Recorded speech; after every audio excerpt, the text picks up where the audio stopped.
Let's keep moving forward. Houston and Cleveland, Tyrod Taylor and Baker Mayfield. That's one. Cleveland let one slip away. They should have won that football game, but maybe the biggest surprise of the week, not from this guy. The Houston Texans handled their business over the Jacksonville Jaguars. Now, looking at this game, how about this opening number off short, 11.5, has now moved to 12.5 at Pinnacle. 13s here in New Jersey at FanDuel, back to 12.5. So it looks like 12.5 is primarily across the board. Some 12s showing up as well. Over under in this one, 46s to 48s, depending on where you're shopping at, Kyle.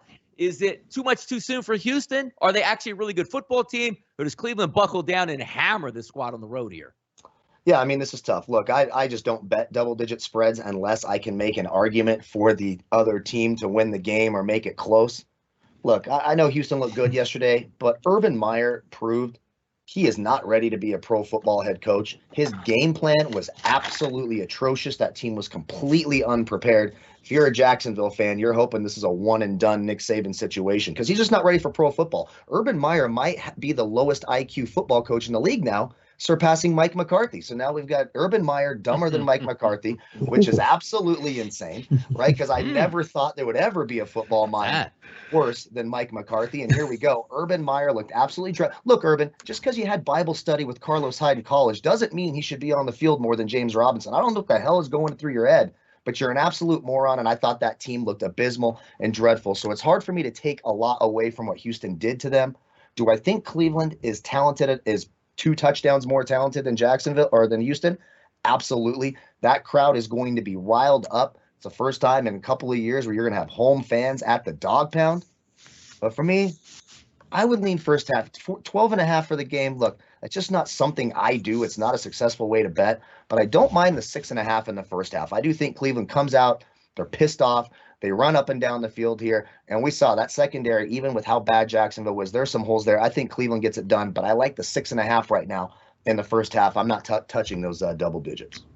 Yeah, 48 would be interesting there to see where that line closes at, Dave, and also obviously a big favorite double digits. One of those things where most people say, double digits. My dad would always tell me, too many points in the NFL, more than double digits. Doesn't matter who the football team is. Well, that line is there for a reason, the way they set it up. So later in the week, I might be looking towards maybe a Cleveland Browns team total over, simply because they can do it all. They can pass, they can run, they can get after the passer. But Tyrod Taylor showed up and showed out week 1 here, Dave. Looking at this, again, from a sportsbook advantage or from a sportsbook, being behind the counter, do people want to jump on Houston after what they saw? Are we still getting like, hey, man, that's a good football team, and they're getting double digits? No, absolutely not. No one's looking. No one's coming to the counter. Go give me Houston. Give me them. No, but you know what this line does? This keeps them off Cleveland too. Like Right. you got to get that number where like you put it on pause, and it's just not an automatic. And you had to be this number. You had to be double digits. I think the initial market spoke, and it's moving up. It's going up. The only thing this place stops is 14. I mean, it could get to close 13.5. So it's one of those games that does the least amount of handle when you look at the board. These double-digit spreads, I mean, that's the unknown little secret. But, like, you're sitting in the book, and you're like, is anybody betting this game? It's usually a teaser special, money line special, and just let it go. And that's probably what I'm going to do right now. Just let it go.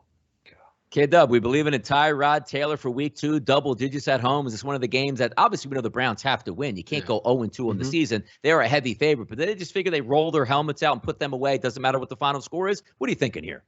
I think it's kind of what I call an ear to the ground game. Like, I have one buddy who I always will try and text before an NFL Sunday, not to be rude, but I know he's on all the public sides, right? So if he's like, I love Texans, they're covering, they're a good team, the Browns will win by a bazillion. If he's like, Cleveland's going to beat him by a bazillion, close game. But Dave said to me the key thing, this is the teaser game, right? 6-point teaser, they just got to win by a touchdown. And then they win by 4 for some nonsense Brandon Cooks 80-yard touchdown.